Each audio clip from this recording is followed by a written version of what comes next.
primeira coisa, vamos começar oficialmente para a gravação.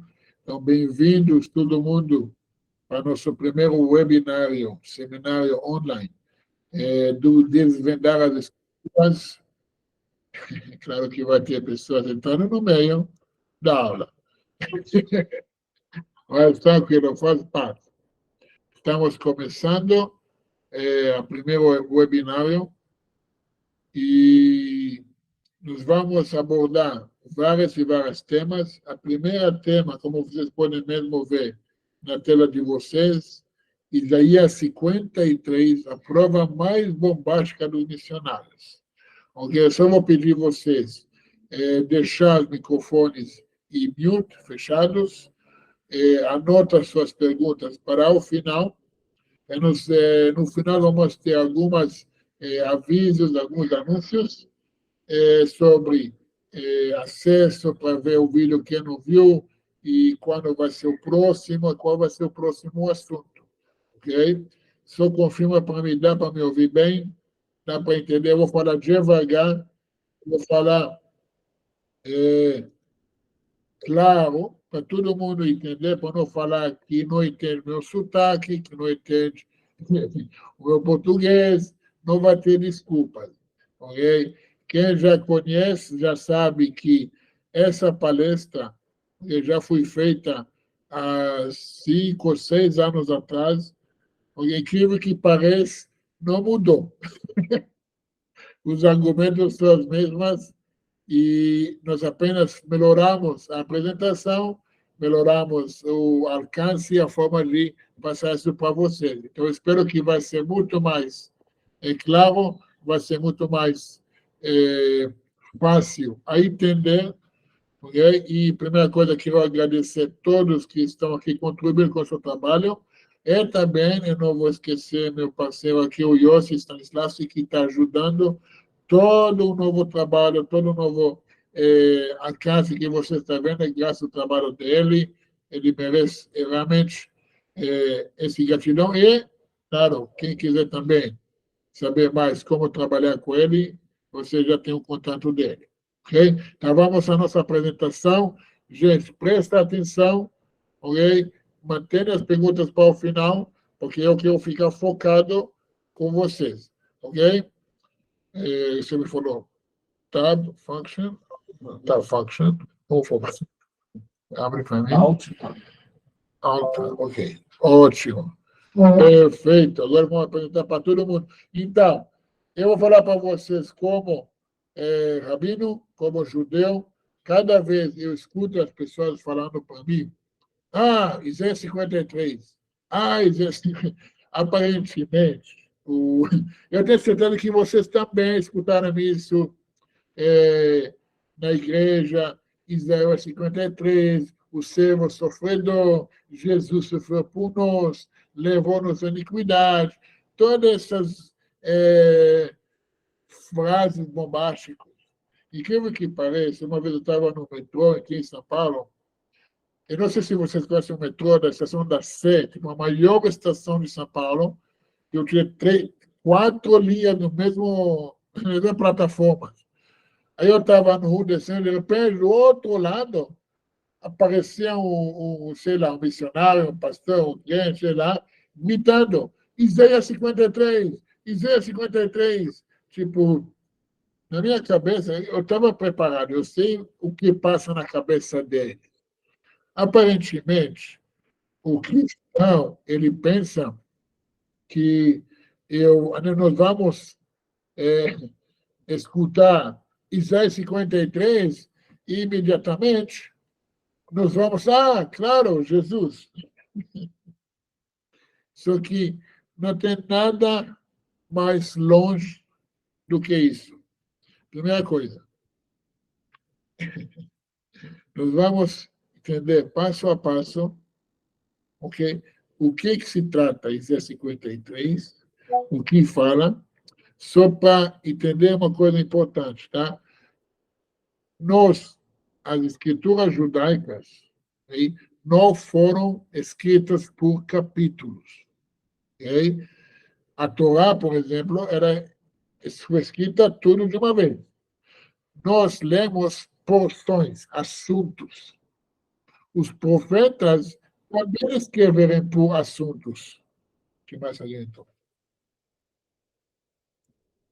Então, também escreverem por assuntos, e todos os livros foram escritos por assuntos. O único livro que eu posso imaginar que realmente foi escrito por capítulos é o Salmos, Teili, que o rei David compilou 150 cânticos, okay? Não que são capítulos.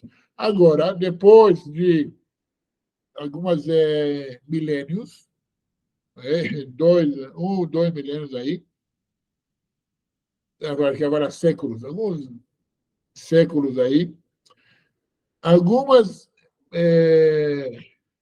pastores e padres, eles decidiram criar uma divisão por capítulos. Nós usamos porque é conveniente. Eu vou direcionar para o capítulo X, para o capítulo tal, capítulo... É muito mais conveniente para nós utilizar. Mas não que isso define o assunto. O assunto não começa em Isaías 1 e termina em Isaías 2. Eu não começo em Isaías 53, 1 e termina em Isaías 53, 12. Mais ainda, especialmente os profetas, que a maior parte delas em forma de profecias e parábolas e histórias e assuntos, e não necessariamente capítulos. Okay? Mas isso vai fazer parte do nosso entendimento do Isaías 53. E por que somente Isaías 53 é usado? Então, vamos lá. Ok? Eu fiz uma abertura, tranquilo, vou falar o assunto. Agora, a primeira coisa, para entender o que se trata, vamos ler o que os cristãos, os missionários, alegam que é a maior prova da messianidade de Jesus. Então, vamos ler rapidinho, Isaías 53, na tradução judaica, e eu peço, se vocês têm a tradução cristã, acompanha junto, porque você vai se surpreender já nesse ponto. Porque a nossa tradução é traduzida pela letra. Quem teria acreditado no que nós ouvimos? E para quem foi revelado a ação do Eterno? Porque, entre aspas, entre parênteses, que é escrito as nações, nós vamos explicar isso também, para nós entender aonde começou tudo. Mas segura aí. Nós vamos pular antes da hora. Porque ele brotou como planta tenta e como raiz inteira seca. Não tinha nem forma, nem beleza. Era visível que não tinha boa aparência. Quem o apreciaria? Foi depreciado e abandonado por todos, como uma pessoa atormentada e constantemente enferma. Como alguém de quem condemos a nossa face, sendo desprezado e desconsiderado.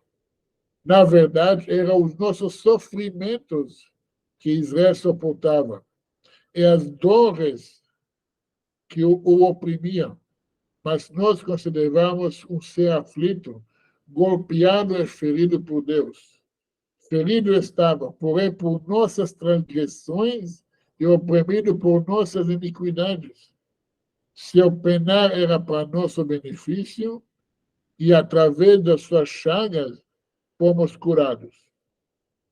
Todos nós, como ovelhas sem um pastor, nos descaminhamos.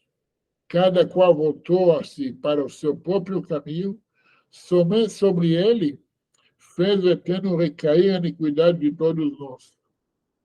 O foi oprimido e afligido, mas calou e não se deu, como o cordeiro que é levado para a matança, e como a ovelha que fica muda ante seus tosquiadores. Não abriu a sua boca. Como opressão e juízo iníquo foi aprisionado. Acaso alguém argumentou com sua geração? ele foi exilado da terra dos vivos pela transgressão do meu povo, e por isso recebeu este duro golpe. E seu túmulo foi feito entre dos malévolos, e sua tumba feita pelos poderosos, embora não tivesse praticado violência, nem houvesse mentira em sua boca. Um minuto.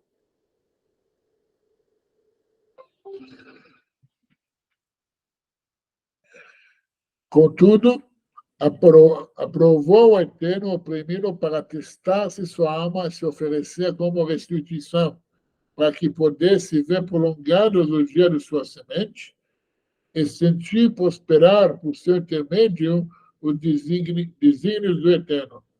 Ele percebeu o propósito e aceitou o sofrimento de sua alma. Por essa compreensão, fez reconhecer o Judíssimo perante todas as nações, suportando as iniquidades delas. Por isso, das nações separei para ele uma porção entre os poderosos, e receberá despojo, porque expôs a sua alma em destruição de suas, e se deixou enumerar entre os transgressores, por meio suportando os pecados de tantos, intercedeu pelos transgressores. Agora, vou fazer 3 perguntas simples quando vamos analisar o texto. Okay? Primeira coisa que tem, nós não vamos falar fora do texto. Nós simplesmente vamos abordar o texto, como que os cristãos gostam de falar, só a escritura. Simples, por quê? Uma coisa que podemos concordar é a escritura. Okay? Nós seguimos o Novo Testamento, nós acreditamos no Novo Testamento, e os cristãos não acreditam no Talmud. Então, é muito simples, nós vamos abordar o próprio texto que nós dois temos uma concordância. Eles tanto alegam que Isaías 53 fala de Jesus, e nós falamos que Isaías 53 não fala de Jesus. Mas como vamos analisar isso? Simples, através de 3 perguntas. Será que Isaías 53 é uma profecia messiânica? Hein? 2, fala sobre Mashiach. Está nítido lá, está claro sobre Mashiach. E a terceira pergunta, se os dois estão certos, será que Jesus cumpriu essa profecia? Ele pode ser considerado uma profecia messiânica, uma Mashiach, e ele mesmo cumpriu essa profecia? Vamos ver, vamos analisar. Agora, para entender, como sabemos que uma profecia messiânica? A Torá, porque os profetas fizeram profecia, as nossas profecias são claras e nítidas. Quando o profeta fala sobre Mashiach, era messiânica, todo mundo está de acordo. Por exemplo, Isaías 11. Okay? Vamos ler rapidinho, só para ver como que trata uma profecia messiânica. O rebento será do tronco de chá, de José, e o ramo das suas raízes brotará. Essa já é uma definição da linhagem davídica, do Mashiach. E sobre ele pousará o Espírito do Eterno, Espírito de sabedoria e de compreensão, de capacidade de conhecimento, de fortaleza, de conhecimento e de temor ao Eterno. Primeira coisa, ele vai ter um pai físico, okay? Pai humano, okay? De Ishai, okay? Da linhagem paternal de Ishai. Será seu deleite o temor ao Eterno. Ele não julgará pelo que ele mostrará os seus olhos ou escutarão os seus ouvidos. Mas sim, com justiça e equidade, há de julgar os necessitados e os fracos de toda a terra. Com a majestade da sua palavra e o alento da sua boca destruirá os ímpios. Com retidão se cobrirá e fidelidade revestirá. Essa fala sobre o Mashiach. Todo mundo está de acordo. Eu não conheço ninguém que vai falar, não, essa não fala sobre Mashiach. Essa pessoa não é muito confiável. Porque tanto judeus, óbvio, como cristãos estão de acordo. Essa fala sobre Mashiach, está claro, está nítido.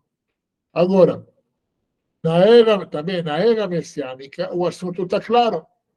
O lobo habitará com o cordeiro, o leopardo se deitará ao lado do cabrito, o bezerro, o filhote do leão e o animal adulto andarão junto, e uma criança os conduzirá.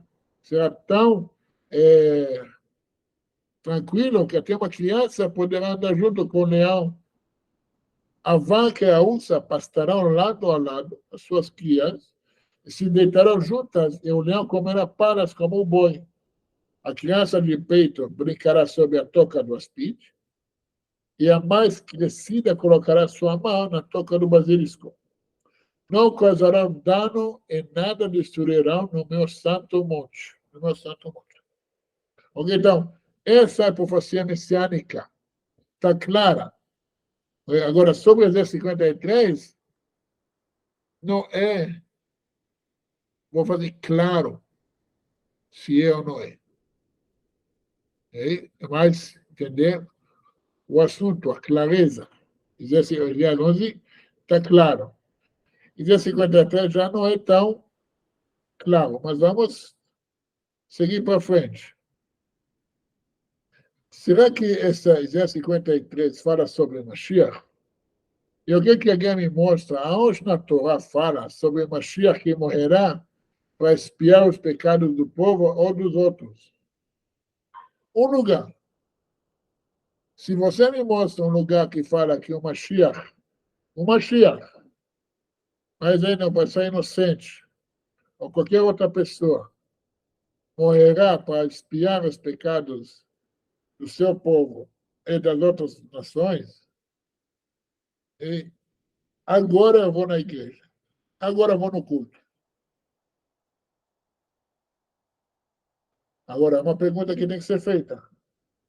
Não sei se você percebeu, mas Isaías 53 fala em plural, não fala em singular. Okay? Agora, uma questão que perguntam, mas Israel é referido em plural? Como podemos afirmar isso? Vamos ver os próprios textos. Ok? Isaías 43, 10. Israel é referido como vós, minhas testemunhas, diz o Eterno, meus servos a quem escolhi.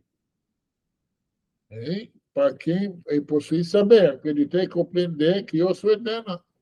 Eu não havia antes de mim, nenhum haverá depois, nenhum Deus. Êxodo 22, 23, Êxodo 4. Dirás a Faraó, assim diz o Eterno, Israel é meu filho, meu primogênito. Será que tinha um filho do Egito? Não, Moisés tirou o povo inteiro, todo o povo de Israel. Israel, o povo, é uma unidade, mas é plural. O povo, muitas pessoas, eu não tenho que ensinar vocês, pessoas que provavelmente fizeram Enem, sabem ler português melhor do que eu. Eu disse para ti, envia meu filho para que me sirva. Presta atenção. Oséias 11. Incrível que pareça que no Novo Testamento eles adoram citar isso sobre a suposta história que Jesus foi chamado do Egito, depois que ele fugiu para de lá, depois da morte do Herodes. Também uma história mal contada, mas quem já leu a fonte exata? Quando Israel era ainda uma criança, eu amava. Eu ao salvar do Egito, chamei-o do meu filho. Ele faz uma referência para Êxodo 4, aonde, para salvá-lo, o povo de foi chamado de meu filho. Agora você pergunta, por que Israel era ainda uma criança? Um povo recém-nascido, não formado, não é maduro. É um processo. São umas coisas, umas formas de falar que até hoje em dia a gente usa. É a mesma forma que a gente fala hoje em dia, quando a gente fala de o time de futebol, o time está não madura o suficiente, Não é falar o time numa dura, né? O jogador, não, o time por si, por exemplo, Israel, sub-20, ganhou o terceiro lugar do Mundialito, da Copa Mundial sub-20. Okay? O time ganhou, não 11 anos, 11 jogadores ganharam. O time, como unidade, okay? Nós somos plural. Agora, vamos ver, vamos supor que Isaías 53 é uma profecia messiânica. Vamos, eu não convenci você. Porque você fala para mim, Isaías 53 é profecia messiânica, fala do Mashiach, ok, tá bom. Não fala de Israel, Israel não é plural, não é isso, não tem problema. Vamos fazer a terceira pergunta. Será que Jesus, ou Yeshua, você não sabe nem escolher o nome, cumpriu essas profecias? Vamos ver, ok? Conforme as escrituras, a gente não toca no Talmud, não toca no outro, como assim, escrituras que a gente não segue. Mas vamos ver pelas próprias escrituras. Isaías 53:3. Fui depreciado e abandonado por todos, como uma pessoa atormentada e constantemente enferma, como alguém de quem escondemos nossa face, sendo desprezado e desconsiderado. Quem já é cristão, eu faço essa pergunta. Pensa bem comigo. Eu sei que é muito emotivo esse versículo, você se conectar com o seu Jesus, o Salvador. Mas será mesmo que, pelas próprias Escrituras, isso que relata sobre ele? Vamos ver. Marcos, qualquer cristão que vai me falar. Marcos 3, 7 a 9. E retirou-se Jesus com seus discípulos para o mar e seguia uma grande multidão da Galiléia da Judeia.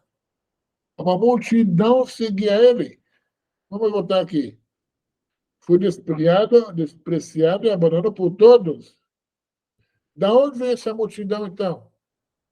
E de Jerusalém, e na Idumeia, e de além do Jordão, e de Pedro do Tiro, e de Sidom. Uma grande multidão que, ouvindo qual grandes coisas fazia, vinha até com ele. E ele diz aos seus discípulos que lhe tivessem sempre pronto um barquinho junto dele, por causa da multidão, para que não oprimisse. Só um minuto. De onde vem essa multidão, então? E uma multidão que vinha de toda o Oriente Médio, aparentemente. Lucas. Então, pela virtude do Espírito, Lucas 4, 14 e 15. Você pode ler por conta própria também. Voltou Jesus para Galileia e a sua fama correu por todas as terras em derredor. E ensinava nas suas sinagogas e por todos era louvado. Vou botar aqui. Fui depreciado e abandonado por todos, como uma pessoa atormentada, constantemente enferma.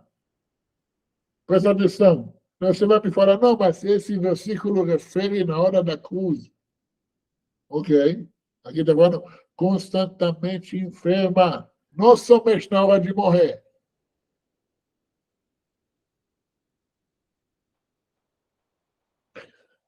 Vamos ver alguma coisa interessante. Isaías 53, 9. E seu túmulo foi feito entre os malévolos, e sua tumba feita pelos poderosos. Embora não tivesse praticado violência, nem houvesse mentira em sua boca.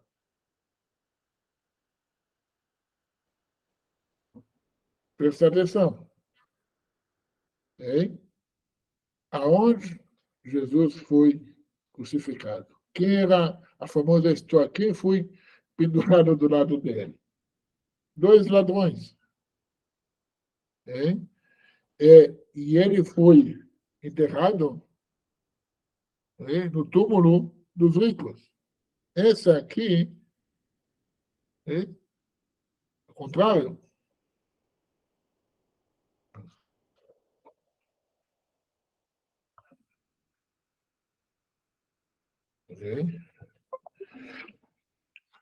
Ele não praticava violência, nem houvesse mentira na sua boca. Vamos ver o que fala as Escrituras. O que ele fala em Lucas? Não tinha violência na sua boca. E quando aqueles meus inimigos, que não quiserem que eu reinasse sobre eles, trazei-os aqui e mata-os diante de mim. Não tinha violência. Olha aqui. Embora não tivesse praticado violência, nem houvesse mentira em sua boca. Lucas 8. Andava ali pastando no monte uma vara e muitos poucos. E rogaram-lhe que ele concedesse entrar neles, e concedeu-lhe, tendo saído os demônios do homem, entraram nos poucos. E manada precipitou-se de um dos pendeiros do monte e afogou-se. Alguém pode me falar aonde? Primeira coisa, pode matar quem não aceita o reinado do Mashiach?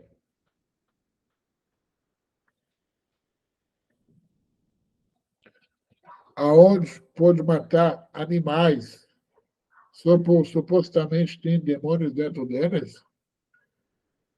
Lembra? Essa ideia de demônios possuindo pessoas ou animais é um conceito pagão, não judaico. Não tem nada a ver no judaísmo essa prática, especialmente demônios. Essa coisa é do paganismo. Vamos lá, Mateus 21. Eu estou falando as fontes para vocês podem ver. De manhã, voltando para a cidade, teve fome. E avistando uma figueira perto do caminho, dirigiu-se a ela e não achou nela senão folhas. E diz: nunca mais nasce fruto de ti. E a figueira secou imediatamente. Eu coloquei uma referência aqui, Deuteronômio 20, 19, Deuteronômio 20, 19, onde que claramente fala sobre a proibição da Torá de matar árvore frutífera.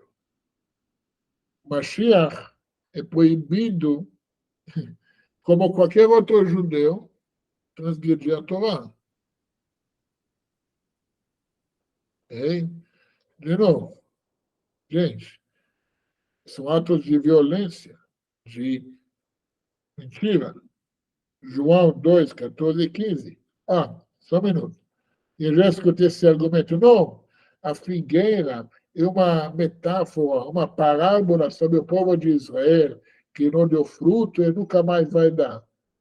Desculpa, mas você sabe que a Igreja Católica mudou a doutrina que o povo de Israel nunca mais voltar para a terra de Israel depois de 48? Ué? Tem profecias falando que o povo de Israel vai voltar para a terra de Israel e nós voltamos. Tem profecias que falam que a terra será deserto até que nós voltaremos a ela. É justamente isso. Hoje Israel é um paraíso de agricultura, de tecnologia, de avanços. Um lugar que antigamente era deserto e desertado. João 2, 14 e 15. Achou no templo os que vendiam bois, ovelhas, pombas, os cambiadores assentados, tendo feito uma zorregui de cordéis, lançou todas fora do templo, também os bois e ovelhas, espalhou dinheiro dos cambiadores e derrubou as mesas. E qual direito ele tem a fazer isso, sendo a própria lei avisa que os cambiadores vão estar lá para as pessoas que chegam de longe? com moedas estrangeiras para trocar para a moeda de Jerusalém, para poder comprar o boi e as ovelhas. As pessoas que estão buscando trazer sacrifícios e oferendas para o templo, para isso que os cambiadores estão lá. Isso já foi avisado por Moisés, em Deuteronômio. Que a pessoa está inteira longe e não tem como trazer todas as primícias das oferendas. O que ele faz? Ele troca por dinheiro, para a moeda do local, ele vende as primícias, pega o dinheiro. Agora, esse dinheiro é tão sagrado como o boi. Ele vai levar esse dinheiro em Jerusalém, com os cambiadores no templo, ele vai trocar a moeda de Jerusalém. E com essa moeda ele vai comprar os bois, as ovelhas, ele vai trazer para o templo. Ou vai fazer dízimo e as oferendas. Onde está escrito para ele fazer aquilo que é proibido? Ah, na casa do meu pai. Da onde ele tirou isso?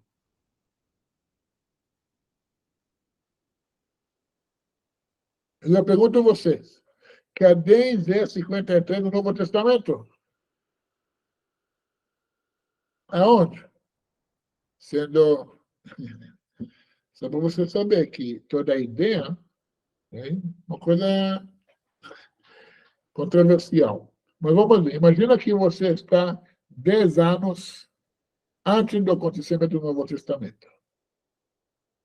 Já tem o livro de Isaías, e todo mundo sabe, aparentemente, que vai haver uma chance que vai ter que sofrer por nossos pecados.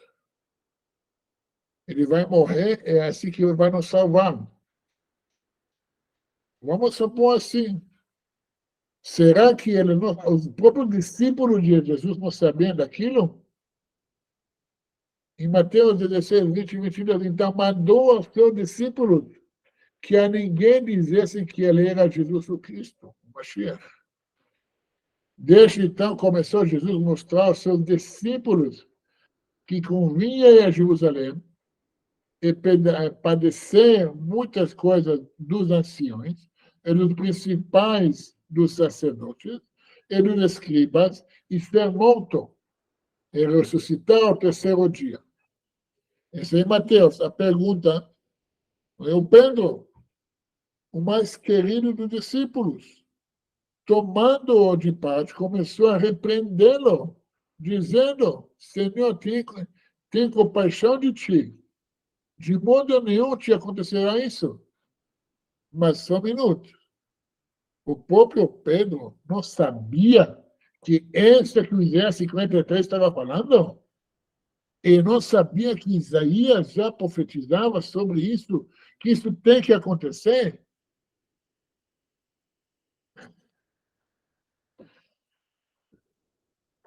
Contudo, vamos continuar. Contudo, Isaías 53 diz: aprovou ao Eterno oprimi-lo para testar se sua alma se ofereceria como restituição, para que pudesse ver prolongados os dias da sua semente e sentir prosperar por seu intermédio os desígnios do Eterno. Gente, quando a Torá fala semente na Torá, significa descendentes físicos, não os seguidores, não os crentes, não quem acredita, quem aceita aquilo. Semente na Torá significa semente, literalmente, descendência física. Okay? Agora, só para a gente entender umas coisas específicas. Lembra que eu falei para vocês que Isaías 53, no original, é plural? Vamos ver isso. Aqui embaixo eu coloquei a tradução em hebraico. Porque na tradução, o texto original em hebraico. Você pode testar, você pode ver por conta própria. E em cima, a Bíblia mais comum no Brasil, João Ferreira de Almeida, baseada no King James, pela opressão e pelo juízo foi arrebatado. E quem dentre os dos seus gerações considerou que ele fora cortado da terra dos viventes, ferida por causa da transgressão do meu povo, mas só em hebraico. Primeira coisa, se você não sabe hebraico, eu recomendo muito você estudar hebraico. Você realmente lê os textos na original, e não na tradução. Independente de tradução judaica ou não, porque qualquer tradutor é traidor. מעוצר ממשפט לוקח, ודורו מי ישוחח, כי נגזר מעץ החיים, מפשע עמי נגלמו. Vamos ver. O que é a tradução? Presta atenção. Abre os dois juntos e vocês vão ver. Com opressão e juízo iníquo, fui aprisionado. Acaso alguém da nação argumentou para com a sua geração? Alguém das nações falou, calma aí, não é uma coisa boa para fazer? Está errado? Ele foi cortado da terra dos vivos pelas transgressões do meu povo. E você vai entender por quê? Porque quem está falando? Lembra, quem está falando? E por isso recebeu esse duro golpe. Presta atenção. Vocês podem ver, depois eu vou mostrar a última palavra no hebraico, lamo. Lamo, okay? É o sinal que toda essa frase é plural. Okay? Nós vamos ver, porque lamo é para eles, ou por eles. Ok? Nós vamos ver já aqui. Então, só para entender realmente. O que fala no Isaías 53? Uma pergunta para vocês. Quem é que fala no Isaías 53? O profeta, ele transmite uma mensagem. Alguém está falando. Com opressão, inimigo foi aprisionado. Acaso alguém que aumentou com as nações? Aqui está vendo. Pelas transgressões do meu povo. Quem está falando? Vamos ver. Na verdade, tudo é verdade. Eu não gosto de mentir. Isaías 53, aliás, Isaías, tem o que chama os cantos do servo, que começa no capítulo 42. Isaías, ele presume que antes que você chegou para Isaías 53, você começou a ler Isaías 42 e adiante. E você vai ver, você vai entender toda a trajetória até que chega praticamente até o final da história. Quem começa uma história no final? Não faz sentido. Eu vou perguntar, quem está falando?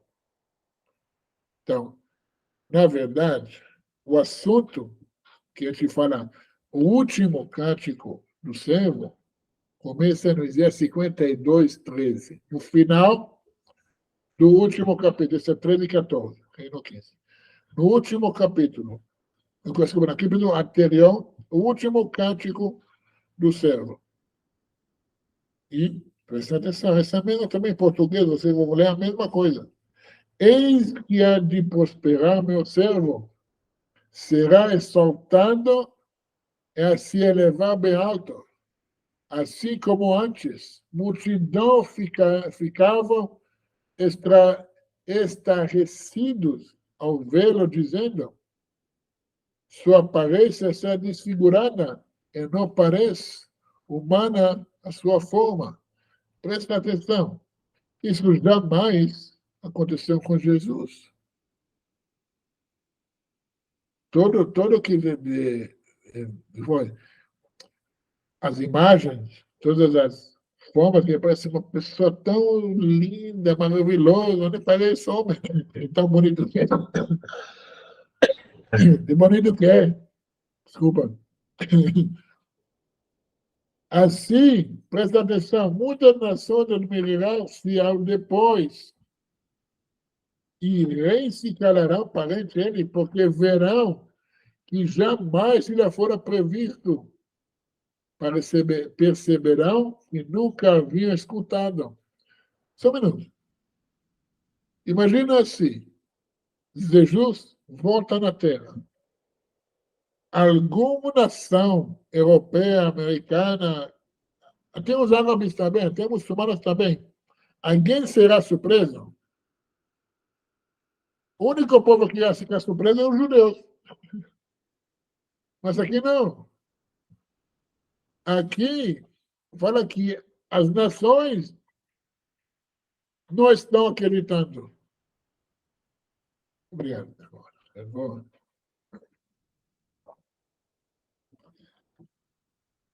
Será que alguém não vai acreditar?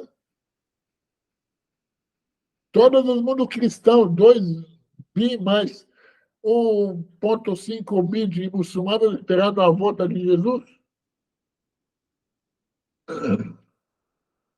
eles vão ficar surpresos?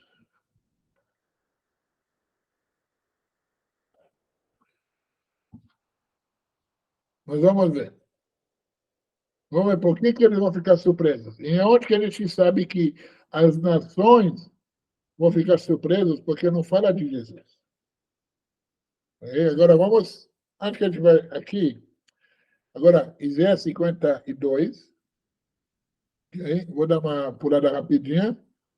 Agora imagina no início,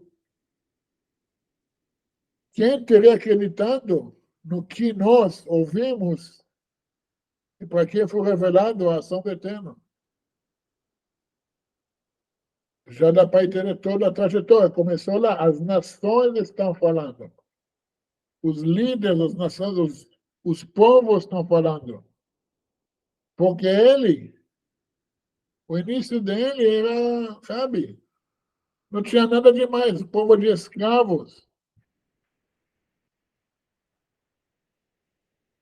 E ninguém foi depreciado, abandonado por todos. Não foi nada com Jesus, foi o povo de Israel, ao longo de toda a nossa história, foi desprezado, desconsiderado. E agora, o que acontece? Na verdade, eram nossos sofrimentos, as transgressões que eles fizeram, as cruzadas, as inquisições.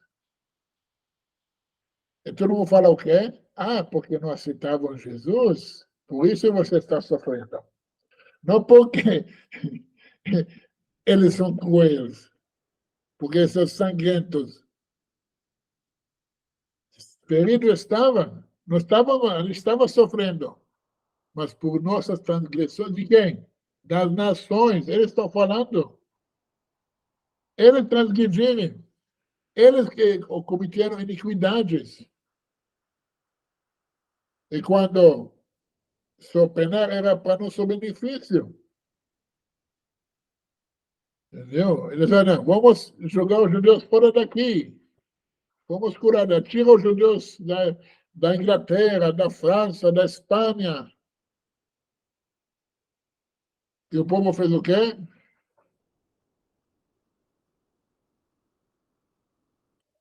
Calou. Foi oprimido, afligido, mas calou. E não se pronunciou.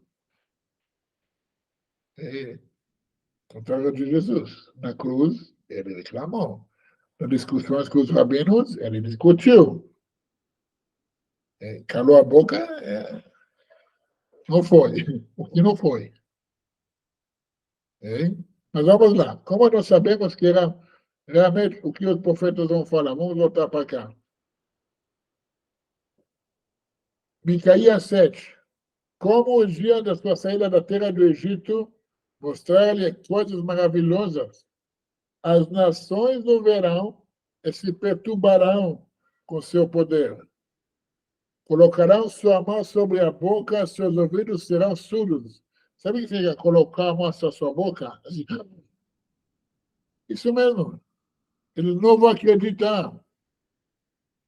Mas só um minuto. Se Jesus volta, a gente falou, Jesus volta, não é surpresa para nenhum cristão, ele para nenhum muçulmanos.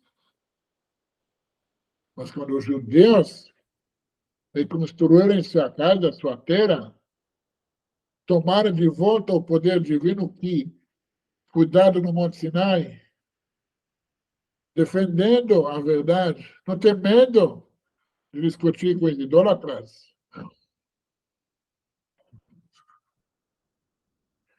É Jeremias 16, 19. Tu, o Eterno, és minha força, minha fortaleza, é meu refúgio no dia da angústia. A ti virão as nações, desde a extremidade da terra e dirão, presta atenção, as nações, não o povo de Israel, as nações. Nossos pais herdaram somente mentiras e coisas vãs em que não há proveito. Não é? Não deveria ser os judeus admitindo a verdade? O Jesus realmente morreu por nós? Não. As nações vão admitir. É justamente isso que Isaías 52 no final, e 53 está relatando. Agora, finalizando, calma aí. Já vamos abrir para perguntas. Seguram aí. Os demais, Israel, não mais cometerão iniquidade, nem pronunciarão falsidade, e não haverá entre eles quem possua em sua boca uma língua enganadora. Alimentar-se e dormirão em tranquilidade, e ninguém o assustará. Canta a filha de Sião, clama ao Israel, alegra-te e regozija-te com todo o teu coração, ó filha de Jerusalém. Agora, o povo judeu comparado a uma filha. O Eterno removeu as tuas culpas e afastou teu inimigo. O rei de Israel Eterno está no meio de ti, não temerás mais o mal. Só um minuto. Aqui deveria ser, depois que você aceitou Jesus. Me mostra aonde está escrito que nós temos que ter um Mashiach como servo sofredor que morrerá por nós e tira toda a nossa iniquidade. Sendo aqui, para totalmente outra coisa, Sofania. Ou talvez Isaías 53 não fala sobre Jesus, ou sobre Mashiach. Agora, último ponto. Eu também escutei esse argumento que os missionários falam. Sabe por que os judeus eles escondem Isaías 53? Por isso também eles não falam na Haftarah na sinagoga. Só para você entender como funciona um serviço de Shabbat na sinagoga, ou de festas judaicas, datas festivas. Todo Shabbat, depois da leitura da porção da semanal da Torá, a gente lê uma porção dos profetas. De Josué, reis, profetas, aí vai. Incrível que pareça.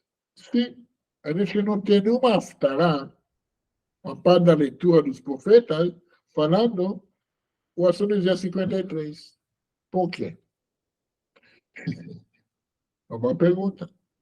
Quando os sábios instituíram esse costume de ler os profetas, foi por causa que os reis da Grécia, que dominavam, okay, na época do Segundo Templo, okay, 300 anos antes da Era Comum, eles proibiram a leitura e o estudo de Torá nas sinagogas.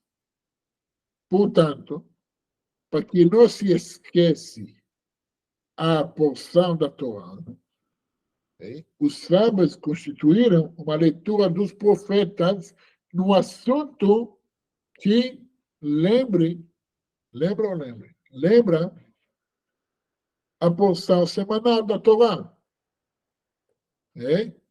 Portanto, Isaías 53 não tem nenhuma semelhança numa das porções, como muitos outros assuntos dos profetas que também não lemos na Haftarah da sinagoga. Esse tipo de argumento totalmente baseado em ignorância total do que se trata a leitura da porção semanal, a leitura do Haftarot na sinagoga. Agora, só para os avisos finais, uma coisa, agradeço todo mundo, já vou abrir para perguntas. Esse vídeo será disponível no nosso canal, no nosso site, rabinodor.com.br, e nós vamos lançar o próximo webinário, mês que vem, sobre 70 semanas do Daniel. E depois nós vamos manter o acesso a vocês, poder estudar, aprofundar, contestar, testar, examinar assuntos, e depois nós vamos liberar isso para o público geral. Mas, como vocês estão aqui, vocês têm acesso premiado no nosso site, até o próximo webinário. Nós vamos lançar no grupo do WhatsApp, se você ainda não está lá, entra lá, compartilha também para outras pessoas. É importantíssimo, porque temos muitas novidades ainda para ver. Ok? Deixa eu tirar agora o compartilhamento. Eu vou entrar agora no... Ok. Agora, com levantamento de mão, ok? Por favor, eu quero saber perguntas, dúvidas e assuntos. Ok? Podemos disponibilizar material da apresentação também? Sim. Sim. Boa ideia, Débora. Excelente ideia. Sim. Boa Nós vamos noite. colocar isso no grupo, tá? Boa noite. Boa noite, Svetlana. Tudo bem? Tudo bem, Ravi. Então, a minha questão, minha dúvida, né, sobre os tempos atuais que vivemos. A gente vê algumas movimentações em Israel com relação a uma possível presença já do Mashiach, a questão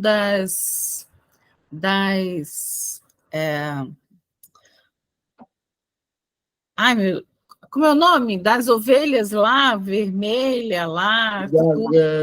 Sim, da parada humana. Isso. Sim. Nós vemos uma série de situações que levam a crer que está perto. Inclusive, escutamos alguns rabinos. O meu rabino nunca falou sobre isso, né? Eu frequento aqui no Recife e nunca ele falou nada sobre isso. Mas a gente escuta muito na internet, né? Muitos rabinos apresentando de maneira assim muito contundente. E aí você começa a ver as histórias do que está acontecendo lá em Israel.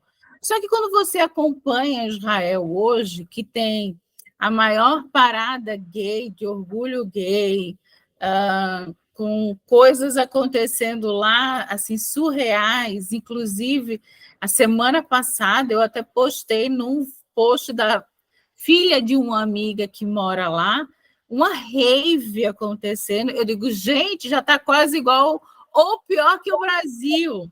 O que é isso? Vocês estão destruindo meu sonho. E aí... Qual a pergunta, por favor? Então, eu queria saber como é que é isso nesse tempo, porque a gente acabou de ler uma série de coisas que iriam ser transformadas e a gente vê o mundo mais caótico do que nunca. E vou te dar uma dica, minha amiga Svetlana. Para de assistir as mídias tradicionais. Para de seguir os noticiários tradicionais. O que está acontecendo em Israel? Sim. Antigamente, em Tel Aviv, era a maior parada gay no mundo. Esse ano, foi um dos menores da história. As mídias, eles divulgam as imoralidades, as coisas erradas, porque tem um motivo por trás para isso, mas isso não é assunto agora. Mas eu quero falar para você O que a mídia não mostra é que Israel hoje tem o maior número de judeus praticantes da história, hein? De kasher, de tshuva, de voltar às raízes, de reconstruir o Israel, reconstruir as cidades. Instituto do Templo está cada vez mais e mais ampliando o serviço do estudo sobre os serviços para o templo.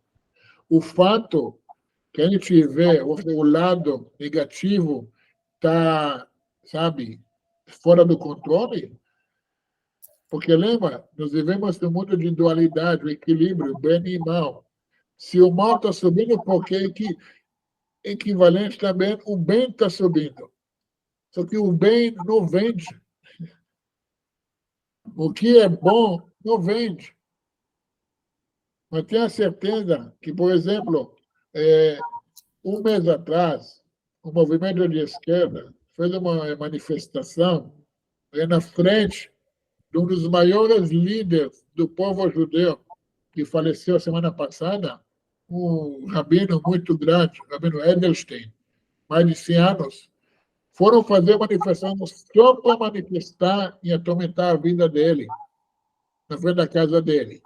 Quem liderou essa manifestação era o ativista, que era também um ex-parlamentar da esquerda, extrema esquerda, que hoje ele faz parte da diretoria das maiores panificadoras em Israel.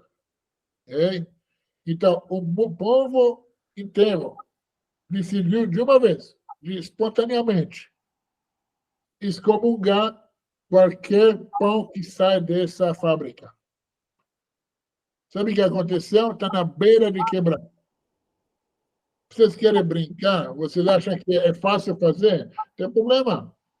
O bem não precisa de gritar. O bem não precisa de manifestação. Sabe? A gente fala assim, o animal na beira da morte é que mais valente. Deixa eles se matam por si próprio. Eles não se procriam, eles não produzem nada, além de gritaria e imoralidade, mas o fim deles está chegando, faz parte do processo. Lembra? Isso também foi previsto nas Escrituras Sagradas, que o processo da vida do Mashiach é um processo. Está escrito, dias estão vindo, não um dia, dias estão vindo, é um processo que está acontecendo. E uma coisa importante para entender é que Hashem, ele quer que isso seja na forma, entre aspas, natural. Nós, no judaísmo, a gente não fica deslumbrados por milagres. A gente fica mais, sabe, como fala isso, fabulosos com a natureza, com a criação de Hashem. Como as coisas funcionam naturalmente. Isso já é milagre suficiente. E é assim que Hashem funciona. E o mal, naturalmente, vai ser o próprio fim dele. Gente, quando você segue, mesmo, você vê cada vez esse lado da impureza, o lado do mal, tem menos e menos poder. Por isso ele está precisando mais gritar, mais barulho, fazer mais barulho. Por isso, seja mais positiva, coisas boas estão para vir.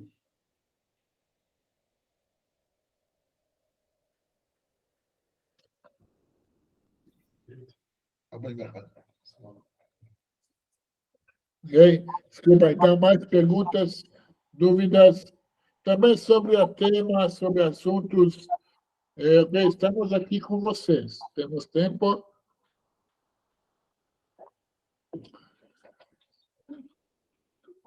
Levantar a mão, eu vou liberar.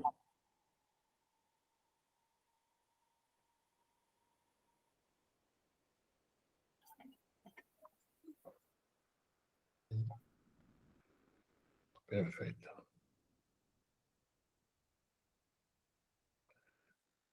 Foi tão bom que não me Provavelmente foi tão bom que você está tudo claro, né? Tão Eu achei que ia ter mais pessoas contestando. Foi muito bom. Então, legal. Sim, Svetlana, por favor. Então, vamos, né? Se é para contestar, vamos contestar um pouquinho. Por favor, estou esperando. Porque eu tenho, assim, uma outra forma de leitura, né? Porque, assim, o que acontece? A gente sabe que tem muitas interpretações e como o Ravi acabou de falar, né? Os tradutores, eles traem bastante. E quando você pega outras traduções que não são as que o Ravi apresentou, por exemplo, pegando todos os demais versículos, né, que o Ravi colocou, eu tenho versões muito distintas, né? Lá em Lucas, em Mateus, o próprio Você tem Isaías. hebraico? Mas a gente não, eu não sigo o Novo Testamento, eu sigo a Sim, Torá, sim, os eu profetas. sei. Mas quando Em você hebraico. quando você pegou aí e Ah, pôs, claro. você pegou em algum lugar que você pegou para colocar, para expor para a gente aqui. E eu tenho, também porque eu estudo, né? Eu sou psicóloga clínica, e, logicamente, eu tenho que atender todas as pessoas, sem distinção e tudo mais. E, para isso, eu tenho que ler muito, um pouco do budismo, do islamismo, entendo um pouquinho das essências, porque essas pessoas chegam para a gente com essa questão da espiritualidade. E como sou discípula de Viktor Frankl, um judeu que passou 4 anos no campo de concentração e que sobreviveu, perdeu toda a sua família, né? E que trabalha sobre o sentido da vida. Mas ele escreveu esse livro aqui, ó, A Presença Ignorada de Deus, que foi a tese dele, né? E a gente tem que trabalhar e se abrir para receber as pessoas do jeito que ela chega. Então, eu fui ler, né, Rafa? Assim, fui ler todos, e as que eu tenho, que eu fui estudar em vários, tem questionamentos distintos, inclusive o próprio Isaías 53, né? Que é muito parecido com a, a sua tradução, né? Mas E eu não sigo tradução, eu sigo hebraico. pois é, mas eu não Mas, consigo. pois é, a É, escritura foi escrita em hebraico. sim, sim. Por exemplo, você falou do Islã, você sabe que é proibido traduzir o Alcorão para qualquer outra língua? Porque é traição ao texto. Essa é uma coisa que eu respeito nos muçulmanos. A nossa Mas eu escritura, recebi lá no Templo do Monte mesmo um Alcorão deles próprios que me colocaram à força, assim. Eu tive que receber, e depois, quando eu fui viajar, o pessoal, olha, se desfaz disso para você não ter problema. E eu terminei saindo sem o Alcorão, né? não perdeu Deixei, nada. mas eu iria saber ler, porque estava traduzido. Sim, hoje você acha a tradução, mas pela lei islâmica, proibido. A gente não proibiu traduzir. O problema é que quando foi traduzido, uma coisa, quem traduziu os profetas, ok, não foi o povo judeu. Ok? O povo judeu, para vocês pegar um gancho aqui, quem ainda acha que Septuaginta, ok, refere a traduções do que você tem hoje, João Ferreira de Almeida, é totalmente mentira. Ok? A tradução do Septuaginta, uma tradução que foi feita, ok, no primeiro 100 anos do Segundo Templo, cerca de 300 anos antes da Era Comum. Uhum. E era somente dos 5 livros de Moisés. Bereshit, Shemot, Vaikra, Bamidbar, Devarim. E todos os 70 exemplares, por isso chama 70, porque um rei grego colocou 70 sábios em salas separadas para cada um traduzir para ele a Torá, os 5 livros de Moisés, para que eles não comentam entre si, para cada um traduzir exatamente como está escrito. Esses exemplares foram colocados na livraria de Alexandria, que pegou fogo e foram destruídas todos os exemplares.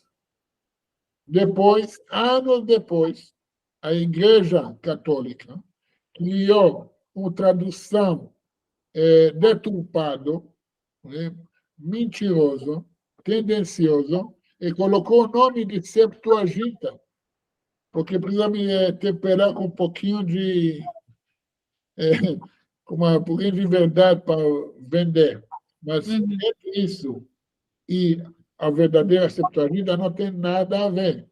Por isso, eu sempre recomendo para as pessoas aprendam as escrituras originais.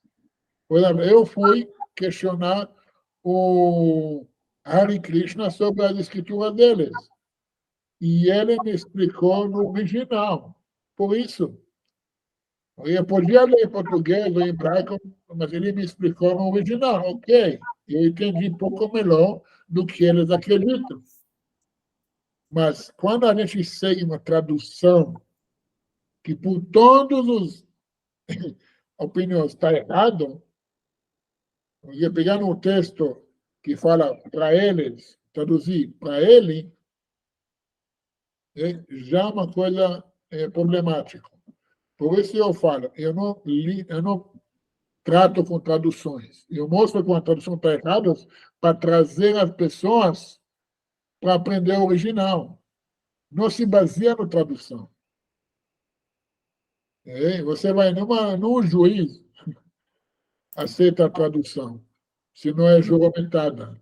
Vamos ter que aprender hebraico, que não é fácil, né? Não é fácil, por isso eu estou à disponibilidade a todos e também eu ofereço para as pessoas questionar, pesquisa, ok? Pega a palavra lamo, que está no Isaías 8, ok? E coloca na busca, na Bíblia. Você vai ver que ela aparece cerca de 60 vezes. A mesma palavra, traduzida como para eles. E somente em 53 é traduzida como para ele. Porque no hebraico a palavra é para eles. Porque o próprio Septuaginta, né, a própria tradução cristã, traduzia a palavra certo em outros lugares. Porque aqui traduziu errado. Qual o objetivo? Qual o intuito, se não uma coisa meio duvidosa? Entendeu? Sim, sim, com certeza. Que as traduções elas são traidoras demais. Que a gente tem que realmente buscar. Eu vou ser sincero com você, eu também achei alguns erros na tradução da Sefer, infelizmente. Okay? Eu sendo sincero com você, talvez ele é o mais correto, mas também achei alguns erros de tradução. Sabe? Então, sempre é bom você questionar. Hoje, a versão recente, eles publicaram junto com o texto hebraico. A nova edição é português e hebraico junto. Assim você sempre pode comparar. E, claro, se eu conseguir estudar português, escrever livros best-sellers, fazer vídeos, passar essa informação para vocês, gente, eu não tenho desculpa. Desculpa. Vamos ver outras perguntas aqui. Tem uma pessoa, um minuto aqui, o mouse. Edson, sim, qual a sua pergunta? Sim, temos vários cursos de hebraico que eu recomendo. Eu recomendo 2, ok? Quem quiser, depois a gente publica no grupo, no Clube do Rabino, as links para os cursos, para os professores que eu, pessoalmente, tenho a maior confiança para indicar para vocês, ok? Eu não dou aula de hebraico, eu não ganho com aula de hebraico, e, na verdade, não tenho paciência para ensinar hebraico. Mas eu posso indicar para os melhores professores que eu confio que eles podem fazer esse serviço para vocês. Ok? Vamos lá, mais perguntas, dúvidas? Ninguém vai precisar assistir Fantástico, né? Então, podemos manter. Tiago, por favor, pode falar. Boa noite a todos. A pergunta é até simples. Ok, Isaías 53 não fala do Messias. Então, ele fala do que, sobre o que, exatamente do que. Eu que acabei de explicar. No final da aula, ele fala da realização das nações, do que aconteceu por causa das ações deles com o povo judeu. Okay? Eles vão chegar à realização, ao entendimento que todo o nosso sofrimento ao longo da história não foi por causa das nossas transgressões, mas por causa da maldade deles. Se você fala para mim, judeus foram mortos no Holocausto por não aceitar Jesus, que eu já ouvi isso, esse é totalmente equivocado. Eu não falar é absurdo. Judeus foram queimados vivos na Inquisição, no Portugal, por causa de não aceitarem Jesus? Não, por causa da maldade dos portugueses. Os judeus estão sendo mortos, crianças, em Israel, por terroristas árabes, não porque não aceitaram Jesus, estão ocupando a terra dos outros. Não, porque a maldade dos árabes.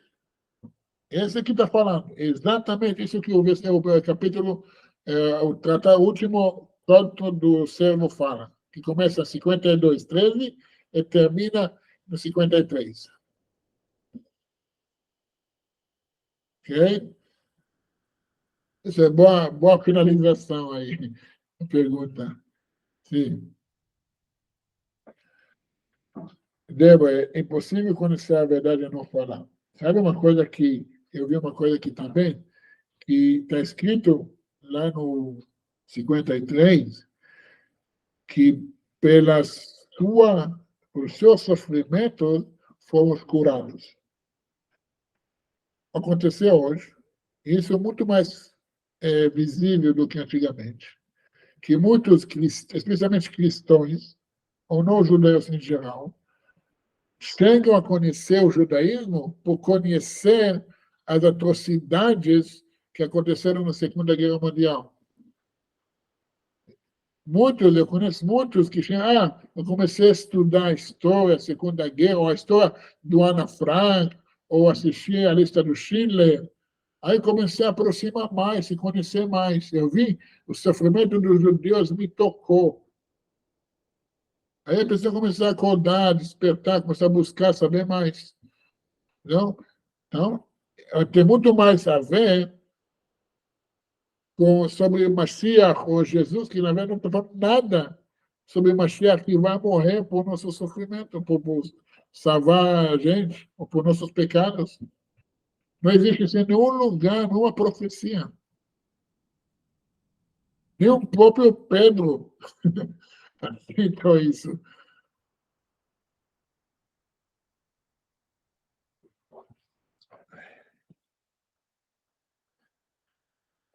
Legal.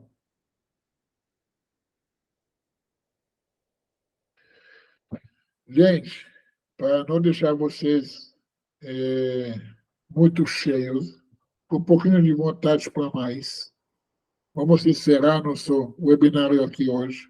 Agradeço a presença de todos. E, realmente, e de novo, agradeço o Yossi para conseguir organizar tudo. O próximo, nós vamos lançar os anúncios do próximo webinário, que vai ser sobre 70 semanas do Daniel, o famoso 70 semanas. Vai ter uma aula de matemática, mas seguro aí.